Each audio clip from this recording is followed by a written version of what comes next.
These are the soldiers who battle the flowers that threaten humanity. They are treated no better than prisoners, their every action and thought regulated and overseen as they are thrown without mercy into the maw of an endless war. One day, a pair of voices echo out from their base. They belong to a young recruit and his instructor. The recruit has made countless appeals to fight on the front lines, but the instructor has refused him every step of the way. Their constant back and forth has continued without pause from the moment they met. I will kill every last flower, even if it means my life, cries the recruit. The boy burns with his desire to fight. He seeks revenge against the flowers, the killers of his one true love. But rather than respond with anger of her own, the instructor gently urges him to reconsider. You need to focus on survival. You only get to die once. But such kindness reminds him of his late love, and only serves to fan the fires of vengeance in his heart. Once she sees what I'm capable of, she'll understand. The recruit has devoted himself to training with that one thought in mind.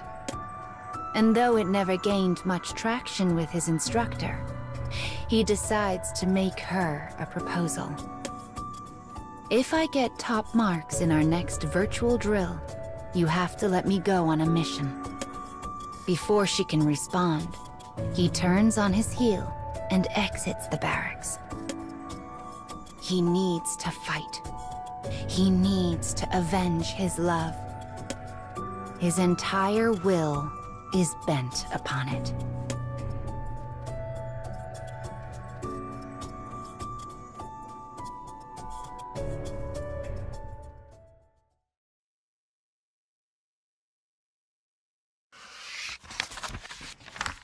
The recruit's participation in battle hinges on his performance in a virtual drill. When it is finished, he has the highest score by far.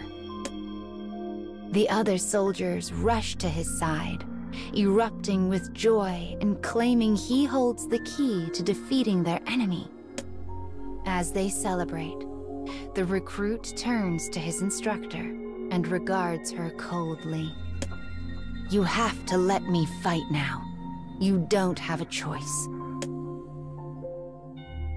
As she readies herself to turn him down once more, the base commander suddenly appears.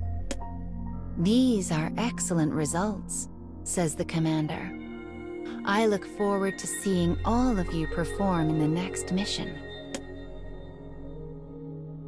The soldiers raise a hearty cheer at his praise, though the officer's razor smile hints at something deeper. Amidst the raucous cheering, the recruit hears his instructor whisper a single sentence. I am unable to stop them yet again. But he does not notice the meaning buried in her words.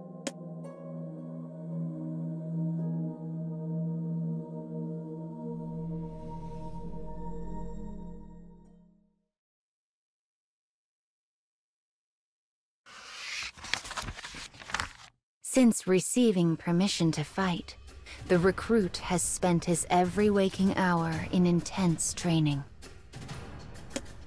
The thought of his dead love burns in his heart as he imagines giving the flowers the justice they so richly deserve. Finally, the day of the mission arrives. The squad's morale is higher than ever. Inspired by their fellow recruits' fighting spirit, they have all been training especially hard. As they prepare to set out, The recruit's instructor meets his gaze somberly. I know what you are capable of. Just, please don't be reckless. Please. The recruit responds with a chuckle, as if her worry is the silliest thing imaginable. Don't worry, I've got this. When the battle with the flowers is over, he knows their fruitless quarrels can finally end.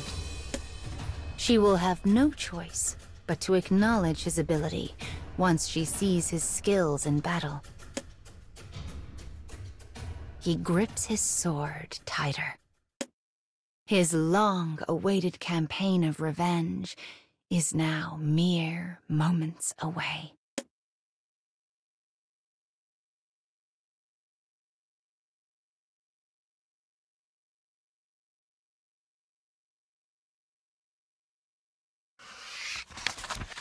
The soldier's first battle against the flowers has begun.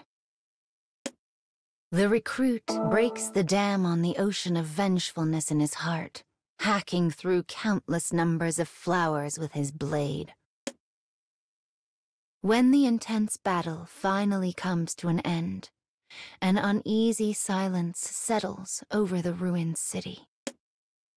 Only one soul still draws breath. It is the instructor. She sits silently on the ground, cradling the corpse of the recruit who had fought so valiantly. The commanding officer arrives in a collection vehicle and scowls. Another failure, he mutters. Then another figure steps out from behind the officer. The eyes are a familiar, intense hue, one she has witnessed during countless arguments.